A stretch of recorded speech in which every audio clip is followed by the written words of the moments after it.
Sir, Madhuri हत्ती परत मिळावी म्हणून जैन मठाकडनं अनेक प्रयत्न केले जातात आहेत. कोल्हापुरातले सगळेच राजकीय व्यक्ती जे आहेत ते आता रस्त्यावरती उतरून या माधुरी हत्तीसाठी पुन्हा प्रयत्न करतात.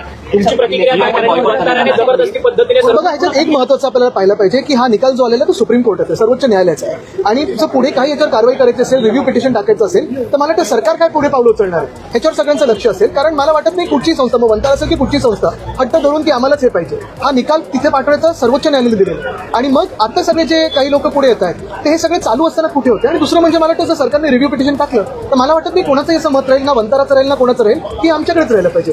मुळात काय की हत्ती जो आहे तो सुखरूप असायला पाहिजे, हत्ती जी आहे ती सुखरूप असायला पाहिजे, चांगल्या अवस्थेत असायला पाहिजे आणि चांगल्या निवासस्थानी असायला पाहिजे. परत एकदा सांगतो की रिव्ह्यू पिटिशन किंवा जे काही सरकार पाऊल उचलेल त्याच्यावर सगळ्यांचं लक्ष राहील.